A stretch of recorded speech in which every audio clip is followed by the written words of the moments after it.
निश्चल जी, आपको मालूम है कि इकट्ठा नहीं करती। टोटल एग्जैक्ट कितने इन्वेस्टर हैं इस समय अपने भारत में और कितना पैसा लगा हुआ है सारे जगहों पे? एग्जैक्ट तो हम नहीं बोल सकते क्योंकि अलग अलग एक्सचेंजेस में, बट अंदाजे से कंजर्वेटिव नंबर्स है 1.5 से 2 करोड़ लोग हैं इंडिया में, बिकॉज इंडियन एक्सचेंजेस भी और इंटरनेशनल एक्सचेंजेस भी है और कई डिसेंट्रलाइज एक्सचेंजेस है, तो एक नंबर लाना बहुत मुश्किल है।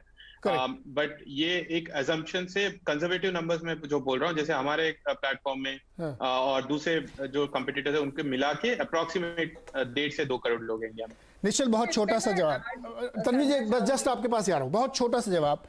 एक्सचेंज के तौर पर आप जो भी आपके यहाँ ट्रेडर इन्वेस्टर उनको क्या बोल रहे हैं? वो फोन कर भी रहे होंगे आपको, क्या उनको बोल रहे हैं आप? देखो, ये पहली बार नहीं है। जनवरी में भी सेम चीज हुआ था और 2 दिन यही हुआ था कि पैनिक सेलिंग हो गया था और सेम 10-15% का डिस्काउंट आ गया था और 2 या 3 दिन के बाद वापस मार्केट नॉर्मल में आ गया था।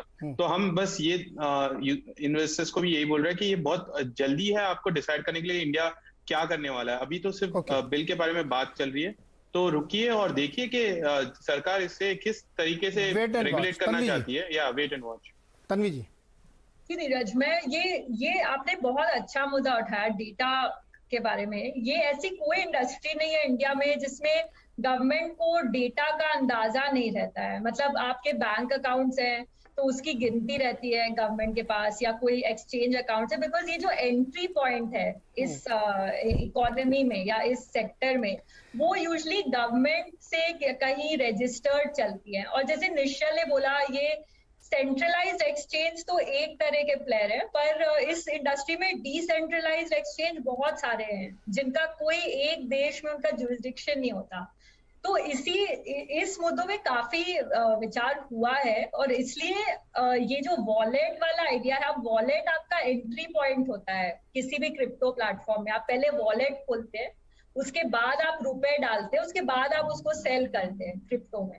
तो अब ये अगर वॉलेट गवर्नमेंट बनाती है तो ये सेक्टर में जितना भी एक्टिविटी हो रहा है वो गवर्नमेंट के ओवरसाइट में आ जाता है जी। और कितने यूजर्स हैं, क्या एक्टिविटी है, वो जो बेसिक डेटा किसी भी पॉलिसी मेकर को चाहिए वो उनके हाथ में आ जाता है, जो आज के टाइम में मुश्किल है। जी, किसी भी सॉवरेन गवर्नमेंट में, किसी भी देश में, गवर्नमेंट सॉवरेन ही होती है, उनको हर चीज पता होती है कि कौन कितनी बार दिन में सांस लेता है, इसमें कोई शक नहीं है। लेकिन जो ऑर्गेनाइज्ड प्लेयर्स हैं, जो एक्सचेंजेस हैं, जो ये काम कर रहे हैं, उनको पता होना चाहिए। इसमें नहीं पता है, इसलिए सवाल बहुत महत्वपूर्ण हो जाता है। सरकार को तो 100% पता है, पाई पाई का हिसाब उनके पास होता है। यतीश जी, समय समाप्त हो रहा है, तो आपका कमेंट क्या है? निवेशक हमारे क्या करें जो बेचारे फंसे हुए हैं, या वेट करें भी? देखते कानून में हो सकता है, कोई जरूरी थोड़ी सब पे बैन ही लग जाए, कुछ चीजों को छोड़ा जा सकता है। हाँ, नहीं, कुछ चीजों को छोड़ा जाएगा और जो जिन चीजों को छोड़ा जाएगा वो वही होंगी जिसमें रिस्क कम होगा। जो इसमें इन्वेस्टर्स हैं उनका मुझे यकीन है कि जो ये एक्सचेंजेस हैं उन्होंने केवाईसी किया होगा और उनको बताया होगा कि इस पे रिस्क है बैन का भी और इस पे रिस्क है रेगुलेट होने का भी। दोनों ही ऑप्शंस में बेसिकली इसमें इन्वेस्टमेंट मॉनिटर होगा, कंट्रोल होगा और टैक्स होगा आगे जाके। इसमें एक सबसे इंपॉर्टेंट जो पहलू था इन्वेस्टमेंट का वो ये था कि इसकी ट्रांजैक्शन वैल्यू कैप्चर नहीं होती थी, तो इसमें जो वैल्यू दिखती थी या जो अर्न होती थी उस पर कैपिटल गेन्स या कोई टैक्स नहीं लग पाता था और वो इसीलिए उस पर लोग अपना इलीगल या मनी लॉन्ड्रिंग भी कर रहे थे। तो जब रेगुलेट होगा तो ऑटोमेटिकली वो सिस्टम में आएगा और सिस्टम में आएगा तो वो टैक्स होगा। तो ये रिस्क तो मेरे हिसाब से एक्सचेंजेस को अपने इन्वेस्टर्स को बताना चाहिए कि आगे जाके जैसे यूएस में हुआ है, आपके कैपिटल गेन्स इस इन्वेस्टमेंट पे जो रिस्की है वो टैक्स जरूर होंगे और इन एक्सचेंजेस को केवाईसी अपने इन्वेस्टर्स का जरूर करना चाहिए। केवाईसी तो मेरे ख्याल में होता होगा। निश्चल जी, केवाईसी तो कर रहे होंगे आप लोग?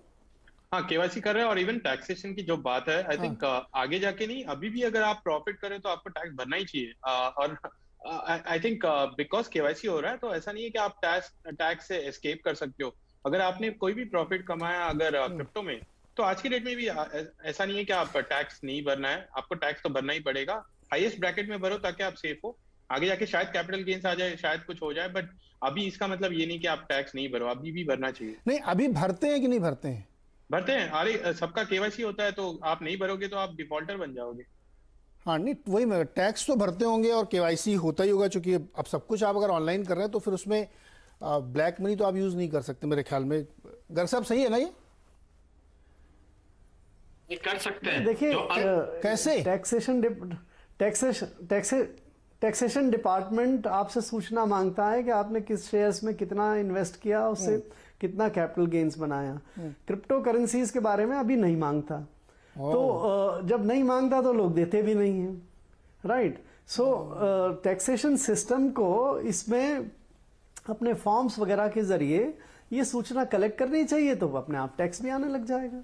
कानूनन टैक्स लगता है, इस पे कोई एग्जाम्पशन नहीं है। जी, ये मतलब कई सारे ग्रे एरियाज। जी तन्वी जी क्या कह रही हैं आप? मैं ये बोल रही थी कि ये भी बात है कि जो सेंट्रलाइज एक्सचेंजेस है, वजीरेक्स वगैरह जो निश्चल के हैं, इनमें से तो पकड़ जाते हैं लोग, इसमें आइडेंटिफाई हो जाते हैं लोग। पर अभी ये जो डिसेंट्रलाइज फाइनेंस वाली जो दुनिया है, जो 2020 से बहुत जोर से बढ़ चुकी है, उसमें कुछ केवाईसी नहीं होता, उसमें कोई ऐसा गेट कीपर नहीं है, कोई ऐसे लोग नहीं है निश्चल जैसे जो केवाईसी कर सकते हैं, राइट। तो अब वो भी एक बहुत बड़ी प्रॉब्लम है कि उसमें टैक्सेशन कैसे होगा। मिश्रा जी, जो डिसेंट्रलाइज्ड के बारे में जो अभी क्वेश्चन उठाया जा रहा है, ऑलरेडी एक स्टेट है यूएस में, वैंग करके, वो DAO डिसेंट्रलाइज ऑटोनोमस ऑर्गेनाइजेशन का लाइसेंस इशू कर रही है। उसका एक प्रक्रिया उन्होंने इनोवेट किया हुआ है कि कैसे उनको भी कंट्रोल किया जाए। डिसेंट्रलाइज फाइनेंस में कोई केवाईसी नहीं है, ये सच है। लेकिन एक क्वेश्चन मुझे निश्चल के लिए था, अगर अब निश्चल जी आप अगर आंसर दे सके तो बहुत अच्छा होगा, कि ये लिक्विडिटी कहां से आप लाते हैं, आप बाहर से लाते कैसे हैं, और यहां से रिजर्व बैंक ऑफ इंडिया आपको पैसा देने के लिए, भेजने के लिए देती है।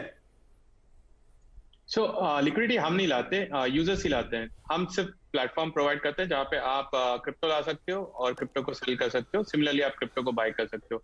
हम खुद से क्रिप्टो खरीद के लिक्विडिटी नहीं प्रोवाइड करते। पीयर टू पीयर की बात कर रहे हैं कि एक सेल कर रहा है और एक बाय कर रहा है, या आप इंडियन सेलर से ही सिर्फ बाय करते हैं? आप सिर्फ इंडियंस, आप इंडियंस ही एक दूसरे के साथ ट्रेड कर सकते हैं वजीरेक्स पे।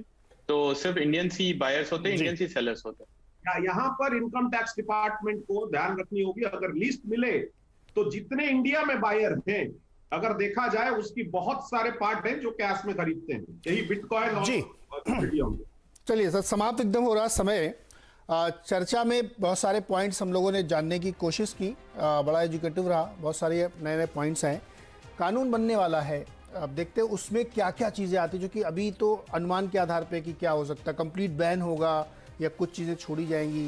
लेकिन ये सच है कि आप जो भी इन्वेस्टर हैं, ट्रेडर्स हैं, या जो लोग इसके वॉचर्स हैं, अगर आप किसी भी चीज़ में पैसे लगा रहे हैं तो आपको उसको थोड़ा समझना चाहिए। ये शो देख के आपको बहुत कुछ चीज़ें समझ में आएंगी कि वो एसेट क्लास है, करेंसी है, उसकी इंट्रिंसिक वैल्यू क्या है, वो चलता कैसे है, उसकी काउंटर गारंटी कौन है,